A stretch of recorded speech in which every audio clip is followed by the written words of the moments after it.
Domo arigato, geek to me radio, da da da da da da. Domo arigato, geek to me radio, da da da da da da.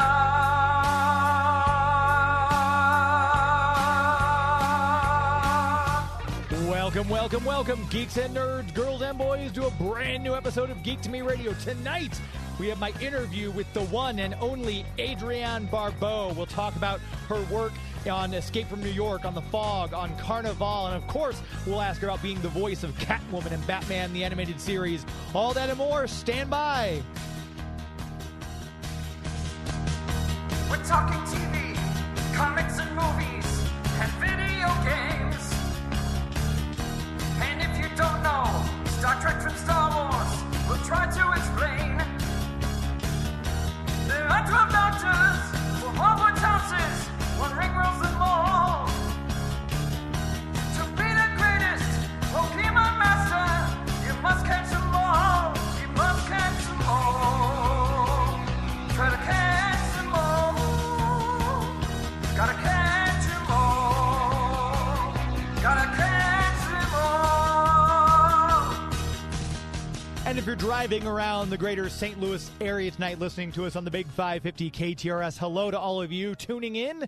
I appreciate you sticking with us. If you're overlap from listening to Outdoors Dan in the hour before, or maybe you're just here waiting for Max from Max on Movies in the next hour. Either way, I appreciate you tuning in here in the 9 o'clock hour Central Time. If you are streaming us out there in the world on the app or on the KTRS website, hello to you. No video tonight. Joey V is out. It's Easter Sunday, and this is a pre-recorded interview. I'm live right now, but the interview is pre-recorded that I did previous to Adrienne's appearance at Planet Comic-Con, so I didn't see any point in him coming in to run video for a pre-recorded interview. Hopefully next week, Joey V will be back, and he'll be in studio with me because I always miss seeing him, and I know it's kind of fun to interact on the video. So next week, we'll have video again for those of you who do like to watch us on YouTube and Facebook. Do me a favor, though. In the meantime, go to YouTube, find Geek to Me Radio there, hit the subscribe button. We're closing in on that gap. I'm still trying to get to that 1,000 follower mark. So every person who subscribes, that helps us out with our search engine optimization. If you're listening to us in the podcast form after the fact, hopefully you've subscribed on your platform of choice. We appreciate that as well. That said, this is a great interview. I was so excited to chat with this legendary actor, and I'm just going to go ahead and roll right into it.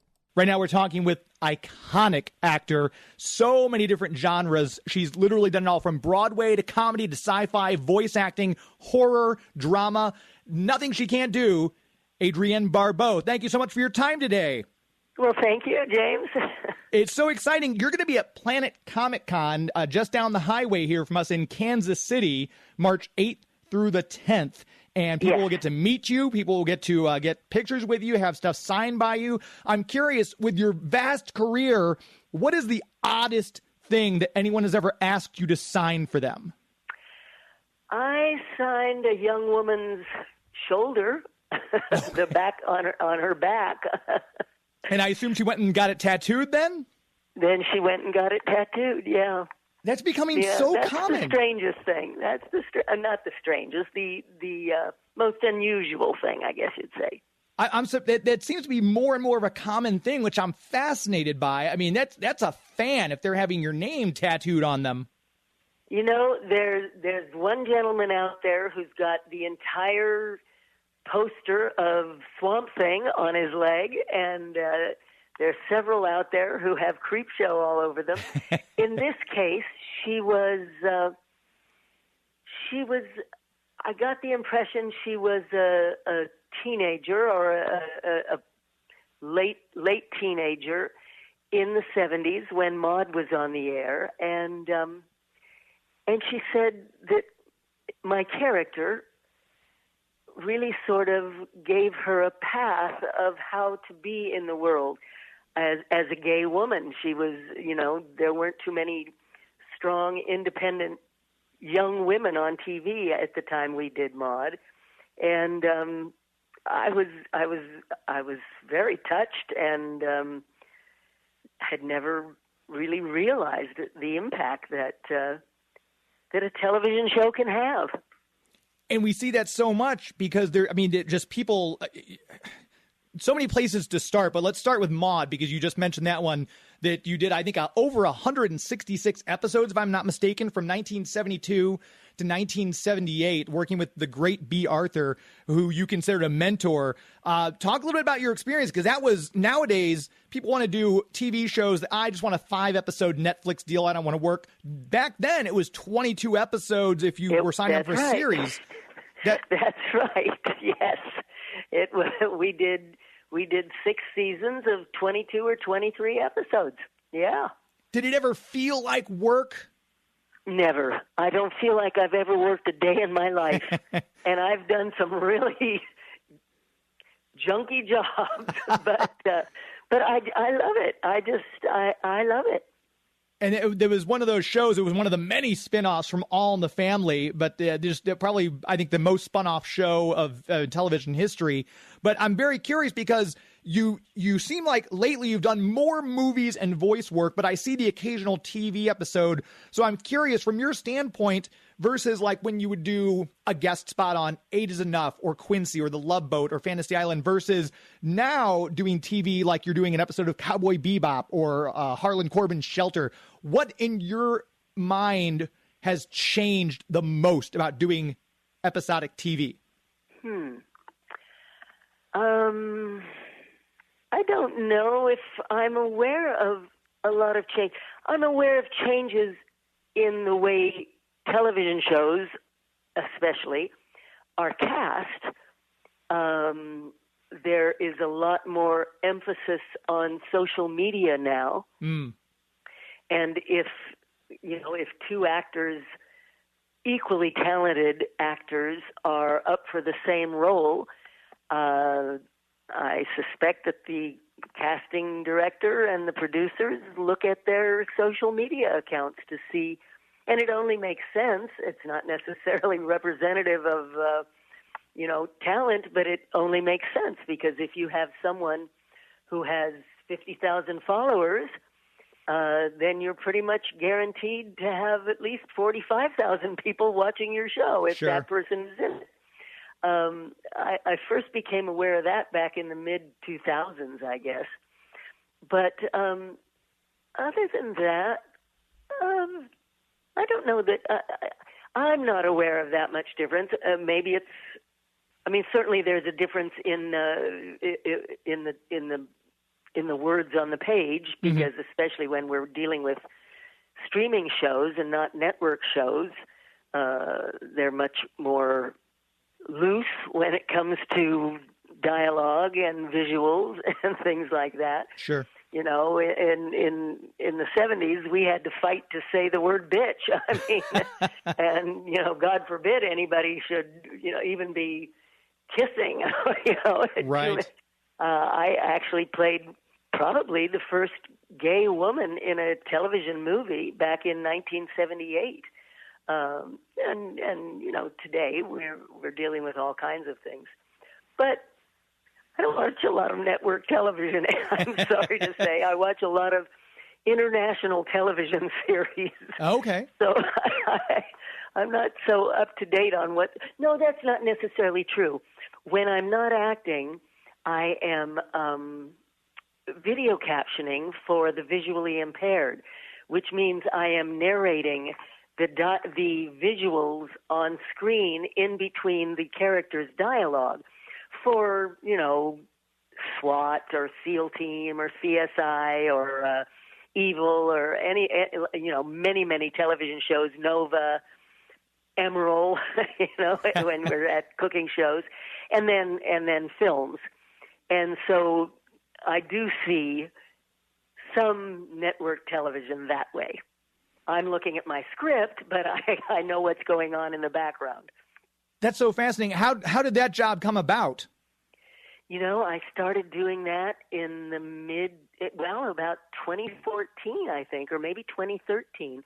A friend of mine is one of the producers. I mean, he runs the business that provides this kind of support for the networks, and I finally said, listen, can I audition for this? Because I read really well. I mean, I used to read a lot of books on tape. You know, I used to record a lot of books on tape, mm-hmm. and doing the animation and things like that.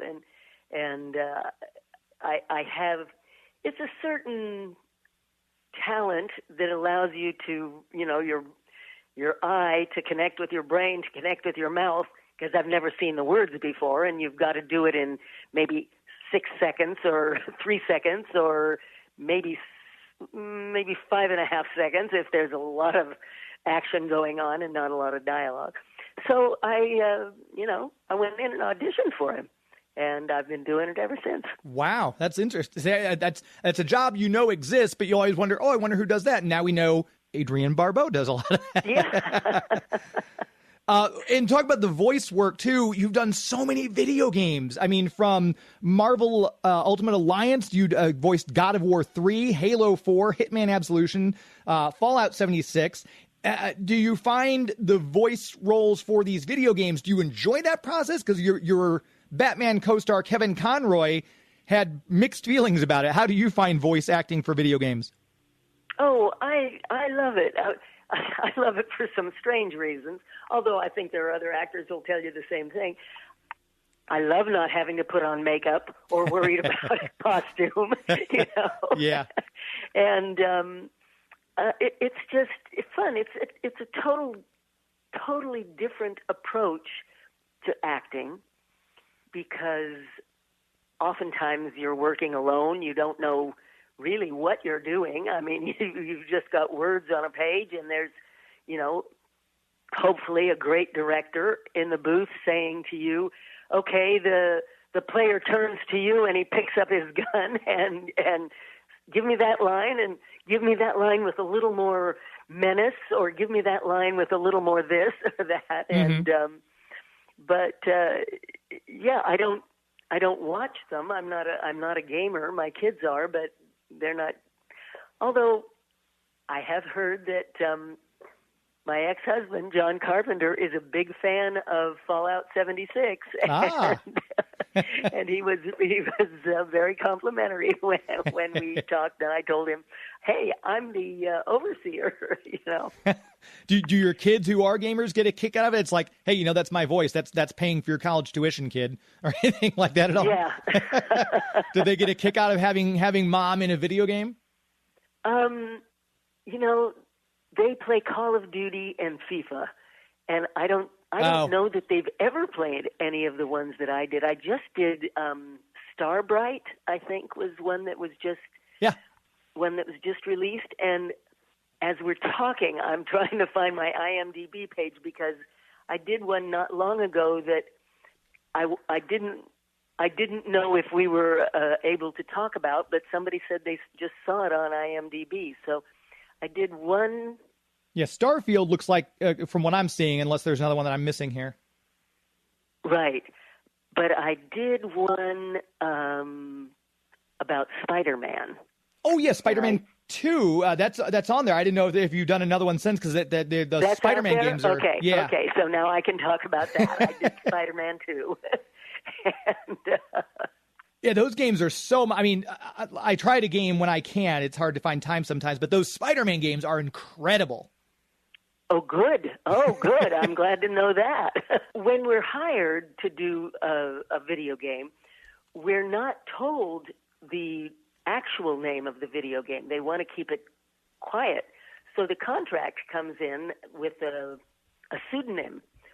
So, and then, you know, I just show up and I do it, and I don't ever follow up on, oh, is this that one? And did this just come out? Or anything like that.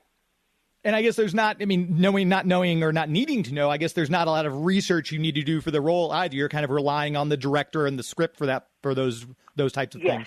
Yeah. There's no research unless, I guess, if you play the game. Right, know. Yeah. But no, there's no research. I've done a couple, Halo 4 and, God of War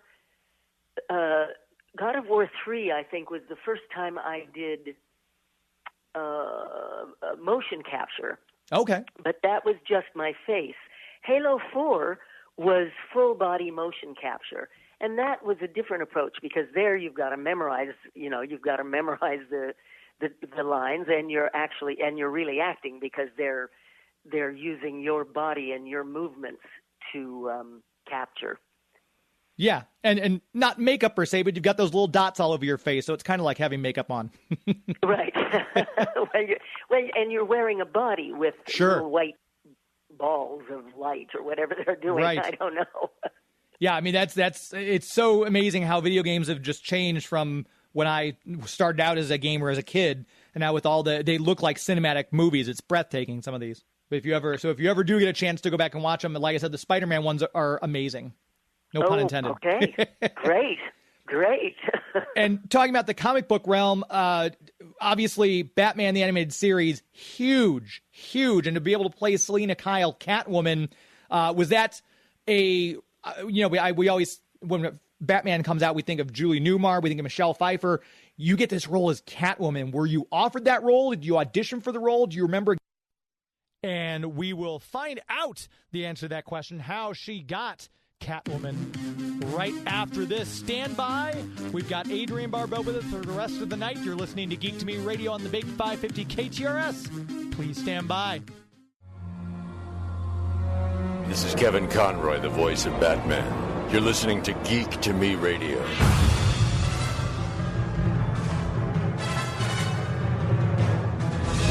Welcome back to the show.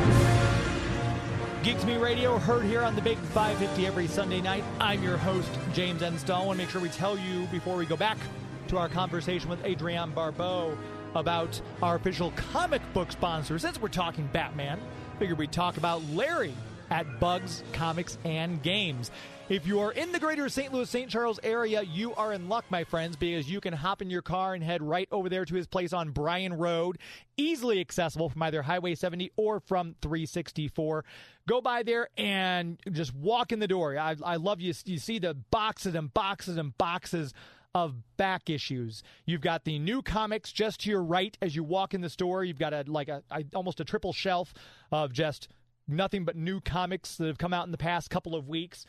New Comic Book Day is every Wednesday, so Wednesday is a good day to go check them out. If you're wanting to do something this coming Wednesday, maybe you're wanting to dip your toe into the comic collecting world, see what's out there, go by and talk to Larry at Bugs Comics and Games. Bryan Road in O'Fallon, Missouri. If you're there, you might as well join the Avengers Club, because that way you start saving money on your new issues, your back issues, your toys, your games, and all that, just by picking out your favorite comic book or animation character. He'll give you an Avengers ID card, and you're off and running and saving money while you collect.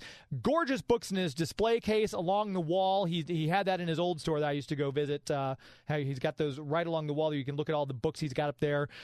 Stuff from $1 comics all the way up to quite a bit pricier. If you're wanting that first appearance of Punisher, it's not going to cost you $1, but he's got it. It's cool to see some of the books he's got in there. And give him a follow on Instagram, Instagram.com/Bugs Comics and Games. If you're listening to this right now and you're outside the greater St. Louis, St. Charles area, you don't have the luxury of going to Bugs store, you can look on his Instagram page and say, hey, you know what? I want that Faust omnibus. Or, hey, you know what? I want that Crow comic. Send him a message. Just say claim in the comments. He'll get back to you, and you'll send you an invoice. You pay the invoice, and he ships the comic straight to your door. No fuss, no muss. Check him out on Facebook as well, Bugs Comics and Games on Facebook. We'll probably get Larry in here next month because we're going to be talking with a comic creator. It'll hopefully be a great show for the rest of you to hear, because I'm very excited. I don't want to give it away yet, just to make sure we get locked in before I say that we're going to have this guy on. But Larry's a wealth of information, so if you're wanting to sell your collection, if you're wanting to start collecting, talk to Larry. Bugs Comics and Games. Very proud to have them as the official comic book sponsor here on Geek to Me Radio. We were chatting with Adrienne Barbeau before we went to commercial break, and I had to ask her, because I'm a Batman fan. We just heard Kevin Conroy's voice bringing us back, so I had to ask her about getting the role of Catwoman in Batman the Animated Series.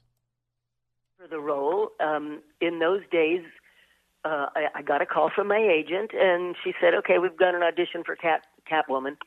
And I just went into the studio in the agency's office, and it was probably 30 seconds of dialogue that they asked me to do, and I did it.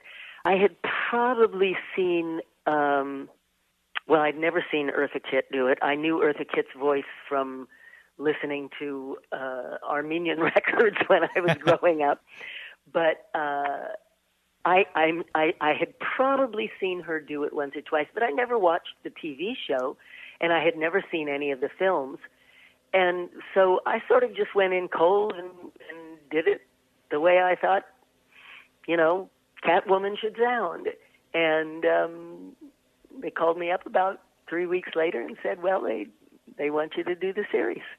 Then it was great. And we've had Kevin Conroy on the show several times, who we tragically lost about a year and a half ago. Andrea Romano has been on the show so many times, and she's always just gushed whenever we talk about Batman the Animated Series, because for my money, there's not a better voice director in the business than Andrea Romano. She was the best. And Andrea was, when I first got a call from an agent, this was back in 1984 because my older son had just been born. And I got a call from an agent who had seen me on $20,000 Pyramid. And she said to me, I think you've got a great voice. You should be doing voiceovers. You should be doing commercials and animation and everything. And I didn't know anything about it, but she sent me she suggested a class in animation that Andrea and Susan Blue were teaching. So my very first experience in animation was learning from Andrea. And then years later, I show up, to do Catwoman, and there she is in the booth, and she was the best, the absolute best. Do you remember, was the voice that we got of Catwoman in that series much different from your audition? I know Diane Pershing tells a wonderful story about how she found the voice for Poison Ivy. Do you remember, was the voice you ended up using much different than what you auditioned with? I suspect it was not. I don't remember. I just remember, I don't think it was more than 30 seconds of dialogue, of maybe 3 or 4 lines. But I suspect it was not, because they hired me for that voice, and so that's what I brought in. Or that's how I heard her, I guess. And talking about your voice, obviously the 1972 Grease. I mean, you were nominated for a Tony Award. You won a Theater Guild Award for Betty Rizzo. That was actually my first play that I ever did was Grease. It's such a fun musical, but to have that originate that role, and we had Barry Bostwick on the show before, and he talked about how much of just amazing fun it was. And when you start in theater, because you did Fiddler on the Roof as well, every actor we've always talked to, no matter what they've done, no matter what the genre, how big they are in TV movies, always that's their first love is the theater. Do you still have that love of being on stage in front of a live audience? It comes down to the role. I mean, the last time I did a musical was 2016. I played Pippin's grandmother in Pippin, which was a fantastic role because I was 15 feet in the air on a trapeze, upside down, singing the song in the second act. And, you don't get an opportunity to do something like that very often. I don't have to get on stage. I'm not, it really depends on the role. I sort of would rather get up early and go sit in a trailer at 5 a.m. to get my makeup on than have to get on stage at 8 o'clock at night. Right. My energy is going down. But again, if the right role comes along, that makes all the difference in the world, in the choice. Yeah. And so many roles I talked when I introduced you about. I mean, you've done just about every genre of acting possible. You've done comedy, sci-fi, you've done voice work. You're well known for horror, but you've done drama, a little bit of everything. Do you feel like, because a lot of people, I don't want to say unfairly, but they think of you as a horror actress because you've done some fantastic, just essential horror films like The Fog. Do you have a kind of sense that, like, well, that's not what I should be known for specifically, or do you kind of have that as a badge of honor? I certainly don't mind being known for those films. Yeah. I'm very proud of the films themselves, and it's been wonderful to have them carry through how many years, almost 40 years. Yeah. And to be still as revered as they are. I was pigeonholed right from the beginning in various holes. I mean, first I was a musical comedy actress. Then I was a TV sitcom actress. Then I was a TV actress. And I've told this story many times, but in the late 70s when Maude went off the air, if you were doing television, you couldn't get seen to do film. They didn't think anybody would pay to go to the theater to see you if they could see you for free on Tuesday nights. Huh.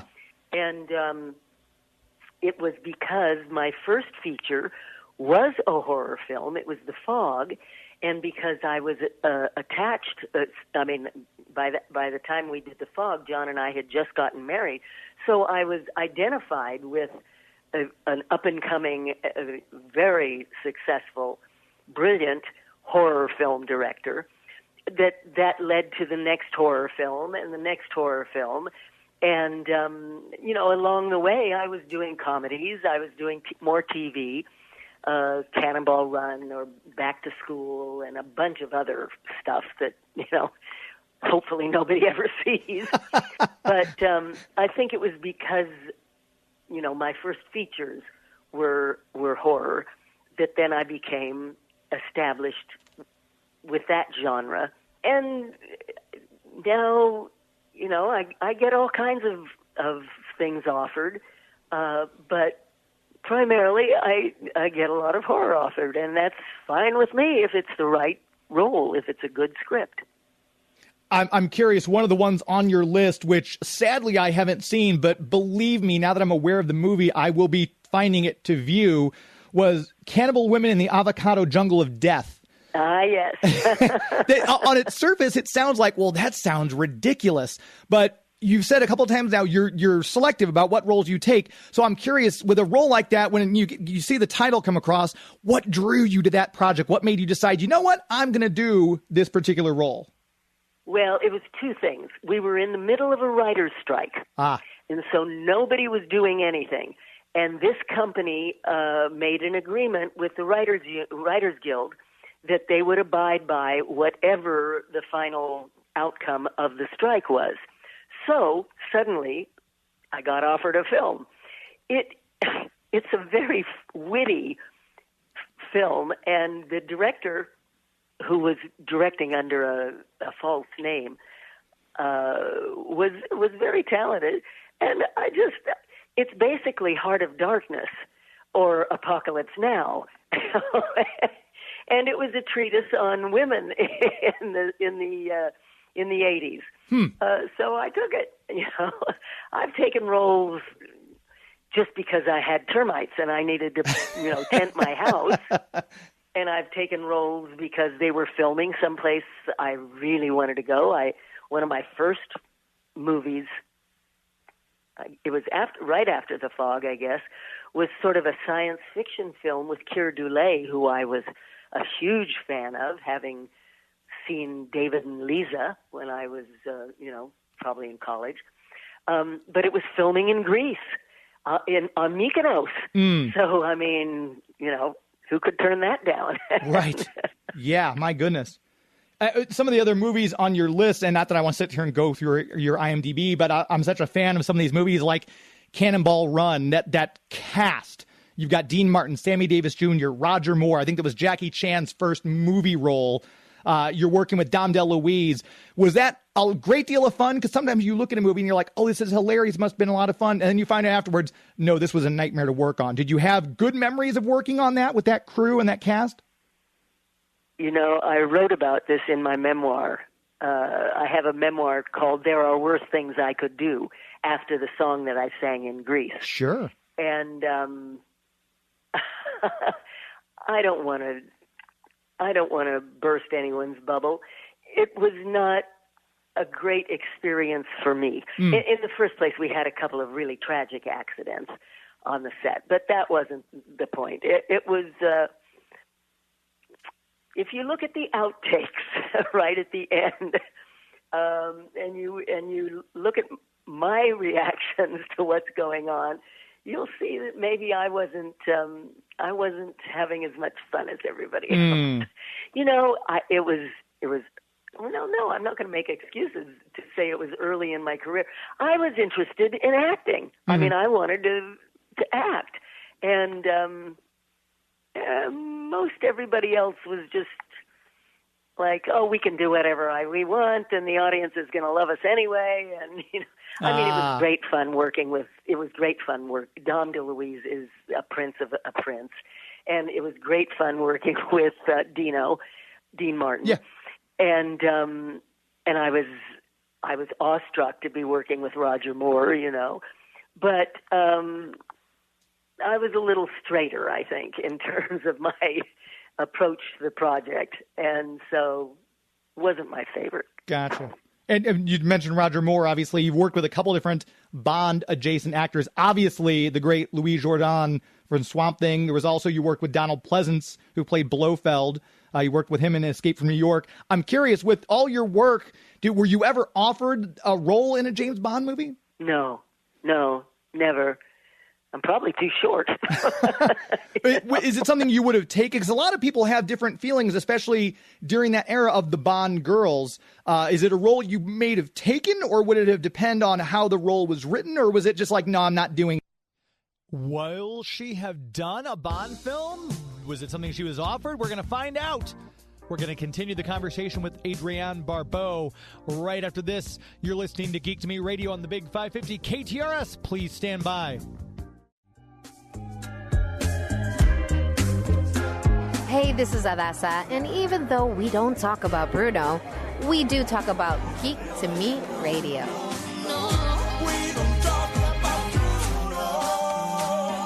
Welcome back to Geek to Me Radio. Hopefully you're enjoying the conversation so far with Adrienne Barbeau. I'm enjoying it. I love talking to this lady. She's such an incredible actor, and this has been great being able to chat with her. Before we get back to the conversation, though, I want to make sure we tell you about our premier sponsor, because without these fine people, there would be no Geek to Me Radio. I'm talking about, of course, the City of St. Charles, the Greater St. Charles Convention and Visitors Bureau. Longtime listeners will know the website, discoverstcharles.com. discoverstcharles.com. They've been with me since the beginning when I first launched this show, which I cannot believe I launched this show back in 2016. That seems forever ago. And I went to find sponsors to cover the cost of buying the airtime. And the first people I approached were the City of St. Charles.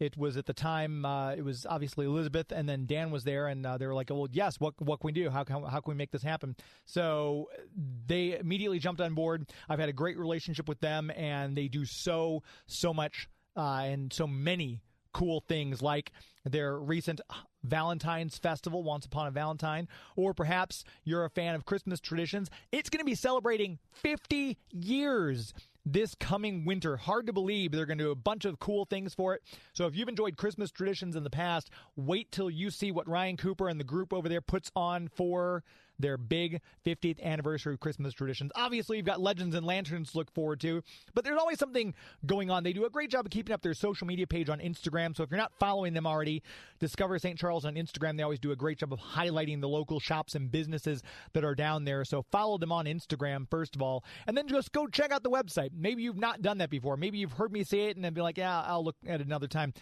After this interview is over, or while you're listening, pull up your iPad and just pull up the website, discoverstcharles.com. That way, as soon as my interview with Adrienne Barbeau is over, you go and check out the website, see all the cool things there are to see and do while you're there. If you're a local person, haven't visited for a while, go check it out. If you're not from the area, maybe you'll want to go check it out.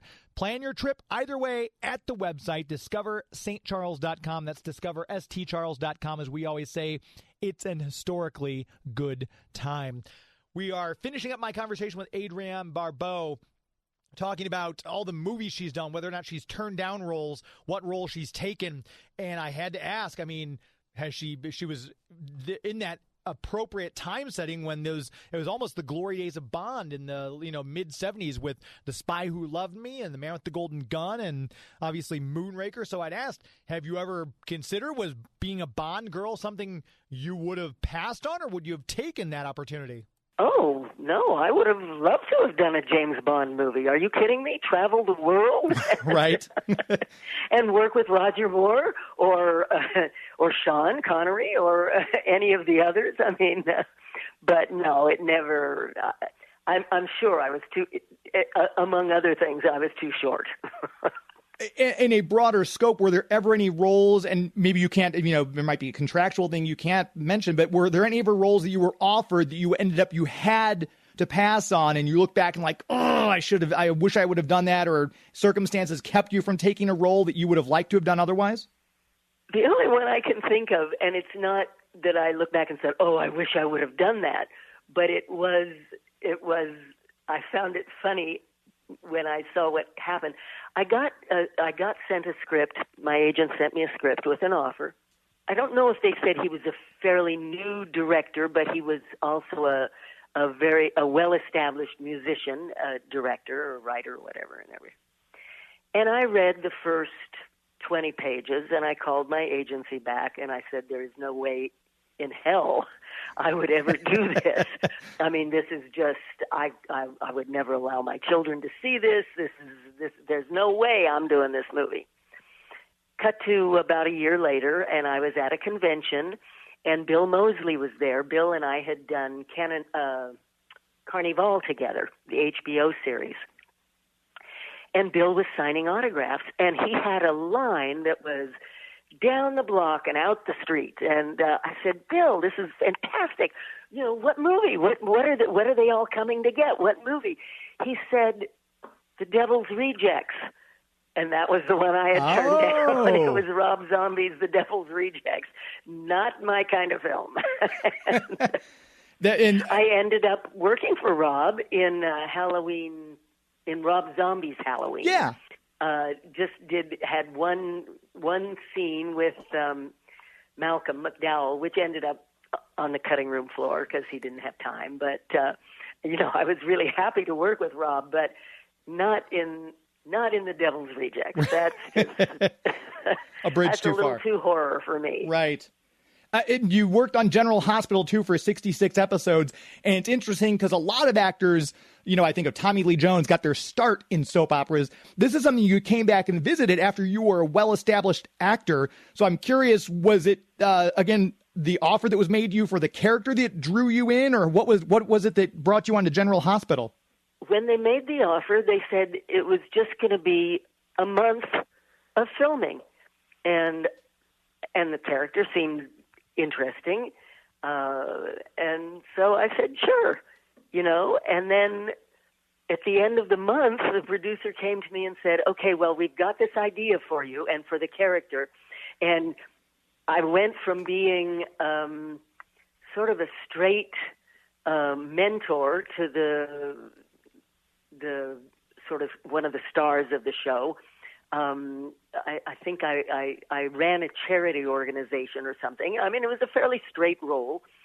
To suddenly, they were going to write this whole storyline where I was a kidnapper and a murderer and all of these things. And I'm thinking, well, wait a minute, how do never having done daytime television before, soap operas, how do I justify what I just did in the last month with the way this is going, Yeah.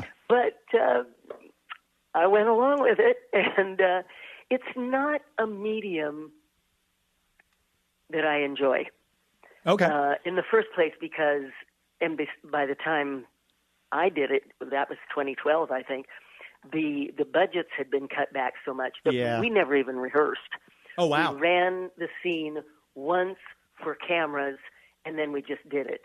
And the one actress I was working with just, ad-libbed everything, and it wasn't the way I was used to working, and it wasn't fun. It wasn't comfortable. But I did it. Yeah. Another thing on the list too. Like I said, there's so many genres you've worked in. I was curious about revisiting franchises. You came back for the 2019 Swamp Thing, obviously different role, and also the TV show Creep Show. You did a couple episodes of that. Is it kind of I know it's obviously not the same actors, not the same directors, but was that a nostalgic thing to come back and revisit those, I guess, universes? No, because they were quite different. Well, I mean, the wonderful thing about doing Creepshow is that Greg Nicotero had been, when we did the original Creepshow, I don't even know if Greg had started his career in makeup, but he was around, and then of course he became, so successful with Walking Dead and everything. Sure, Walking Dead and all of that. So I was very complimented that they would have me back, and I had worked with Tobin. I had worked with Tobin Bell. Oh yeah, twice before, I think already. We had done a Criminal Minds, and we had done a movie.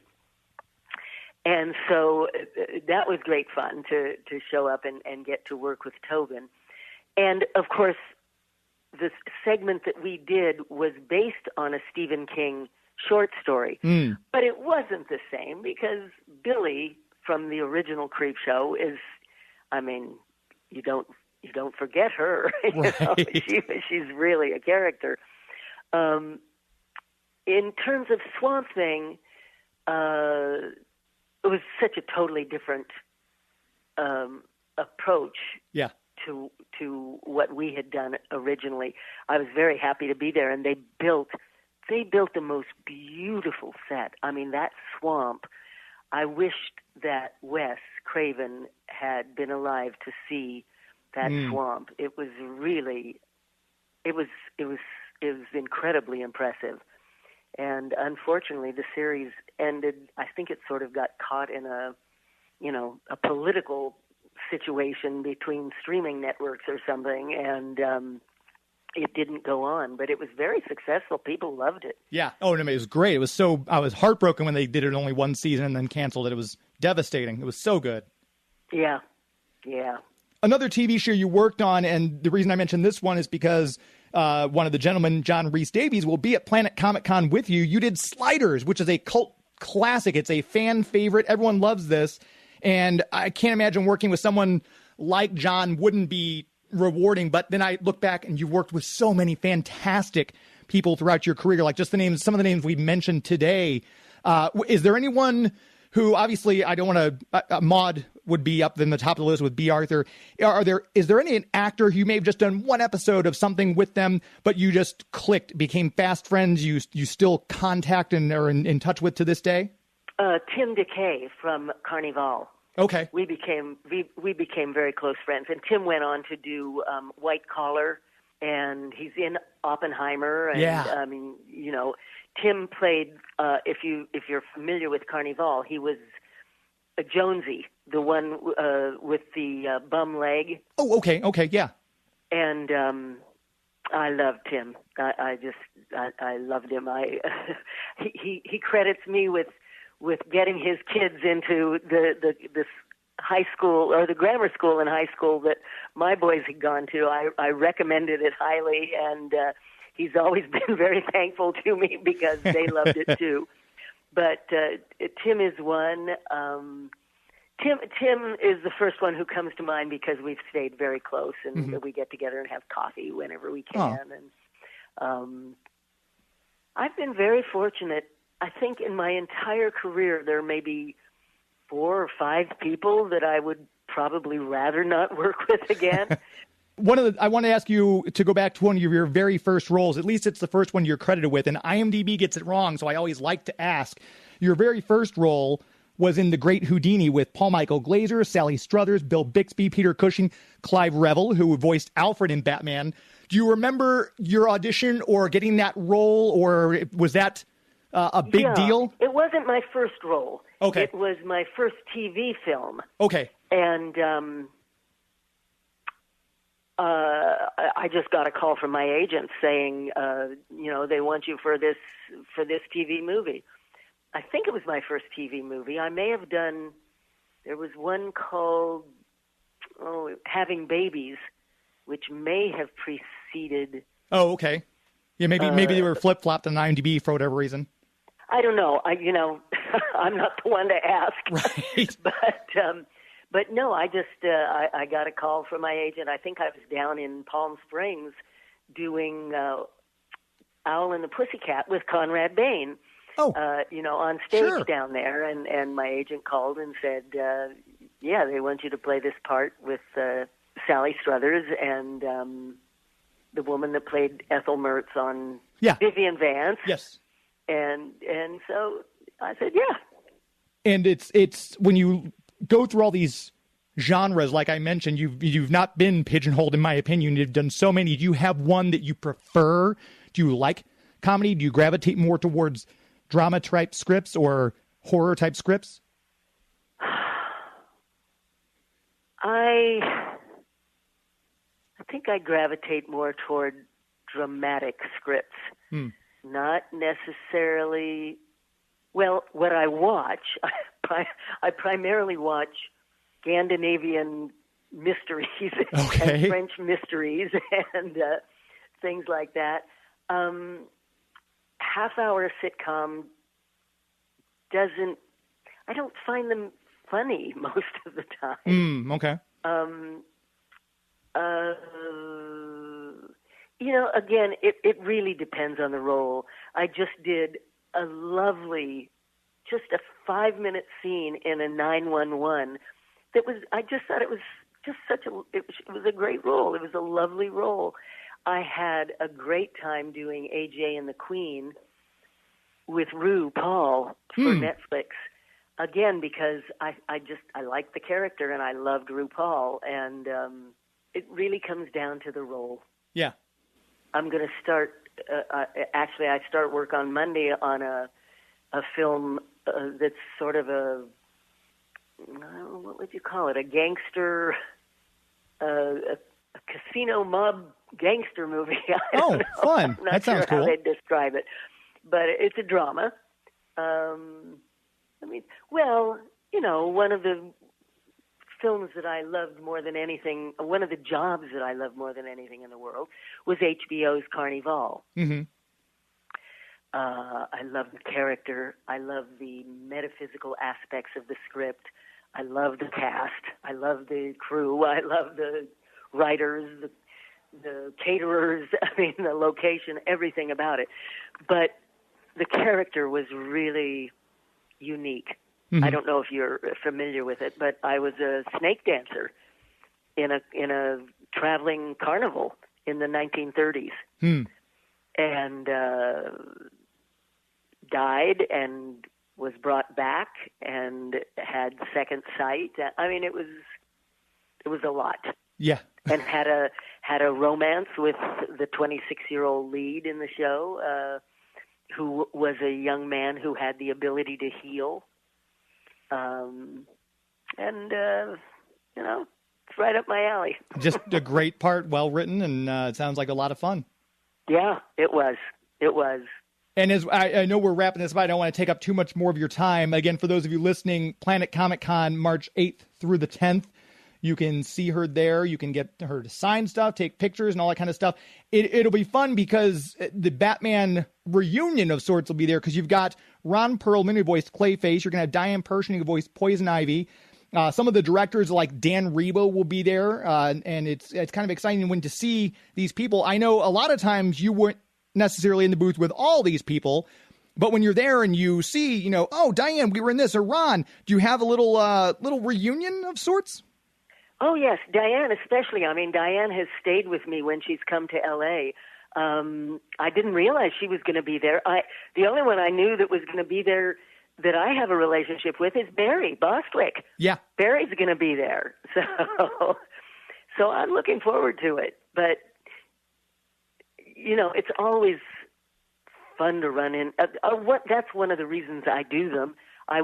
You'll find me at any convention I can attend where Tom Atkins is, because Tom is one of my closest friends. Sure. And he lives in Pittsburgh and I live in LA. And so the only time we get to see each other is if we show up at the same convention. And but yeah, that's one of the great perks of doing these things. And right before I let you go, it's a game we play with several of our guests we've done before. We call it Celebrity This or That. There's no wrong answer. You just pick between these two things because whatever answer you choose is the right answer. If you're going on vacation, mountains or beach? Boy, that's a hard one. That's a really hard one for me. Depends on the time of year. Okay. How's that? That's fair enough. Do you prefer dark chocolate or milk chocolate? Dark chocolate, no question. And if you're driving, do you prefer a sedan or a coupe? By a coupe, you mean a two-door? Yes. No, I'm too practical. I got dogs. I had kids. You know. So bigger car is the way to go. It's a hybrid. It's a hybrid with a big trunk. That's what I prefer. And this one might be a little unfair because I know you've played in one of these universes. Do you prefer Star Wars or Star Trek? Oh, my gosh. I haven't seen Star Wars since the early days, and I might have to say Star Trek because I found it sort of witty and because I enjoyed doing it, yes. And my final one I'll ask you, the Beatles or the Stones? Oh, my God, the Stones. All right. That was definitive. Wow. No hesitation there. I was never a Beatles fan. I really wasn't. It has been such a delight to chat with you. If people want to keep up with you, are you active on social media? Are there websites that they should go to? Yes, I'm active. I'm active on Instagram. I don't look at my Facebook page, although I do have one. But I'm active on Instagram, and it's hold on, because I always mix it up with with everything else. And I do have a web page that I try to keep current. My web page is abarbeau.com. And hold on, I'm looking for my notes to myself that have all the other Adrienne _Barbeau. Adrienne _Barbeau. And for those of you listening, just scroll down to the bottom of the page if you're hearing us in the podcast form, and we'll have a link to her socials there. It's been fantastic to chat with you. This has been a bucket list interview for me. I've been a fan for the longest time, and I've wanted you on the show forever. I'm so excited that I'm going to get to meet you in just a couple weeks at Planet Comic-Con. Adrienne Barbeau, thank you very much for your time. Thank you. Thanks, James. I'll There she goes. What a great and such a career. My goodness. I know I've spoken with so many people about, having her on. Everyone's like, oh my gosh, you've got Adrienne Barbeau. So it was exciting for me to talk to her, and I got a lot of great questions from a lot of you. I tried to incorporate some of those questions. Like I know my friend Chris Strahan asked about her working on Grease, so I made sure I asked the musical theater question. And there were some other questions about her work with The Fog. I tried to get that horror element in there, but we could have talked forever. And hopefully you got to go see her at Planet Comic-Con in Kansas City, along with all the other fantastic people they had there. If you are liking what we put out here at Geek to Me Radio, make sure you subscribe. Go to the YouTube page, youtube.com/Geek2Me Radio, and hit that subscribe button, and then hit the little bell so that way you get notified whenever we do have video. When we go live with video, Joey V's in the studio with me, and we'll have that going so you can see some of the guests who are on our live show. And we've got some great guests coming up. I don't know where I put my calendar right now, but I know in April we've got some great creators, and I'm talking right now with some people. We're already booking May dates for the show. So make sure you go to YouTube, find me there, hit the subscribe button, and then hit the little bell notification. You'll get notified every time we go live with video so you don't miss our live shows.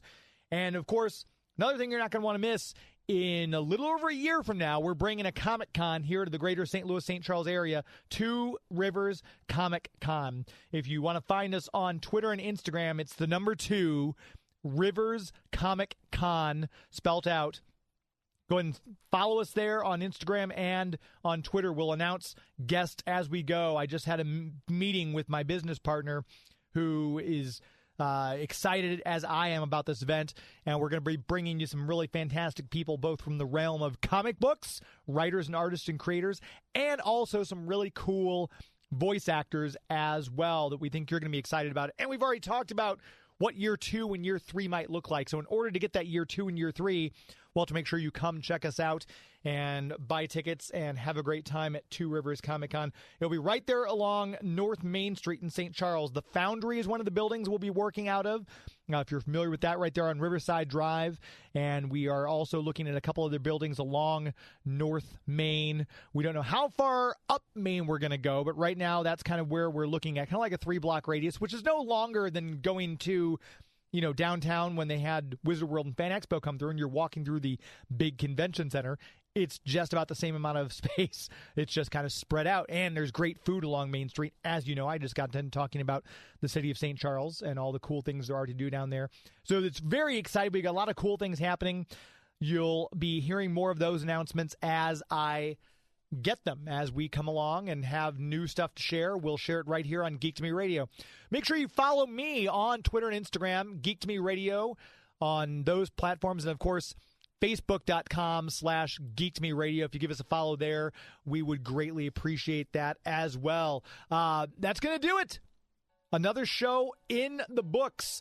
Thank you to Joey V for making the show sound as good as it does. Without him, I still wouldn't be on the air. He's going to be the one putting us up online, letting all you hear it after the fact in the podcast form. Thank you to Adrienne Barbeau for her time and her talent. Thank you to the City of St. Charles, the Greater St. Charles Convention and Visitors Bureau, and, of course, Bugs Comics and Games for keeping this show on the air. Until next week, my friends. The way you watch The Flash. It's not in the way you love Scotty Young Arts. It's not in the way you play Mario Kart. It's not in the way you look when you make Game of Thrones references. That's our show. This is Geek to Me Radio. That's our show.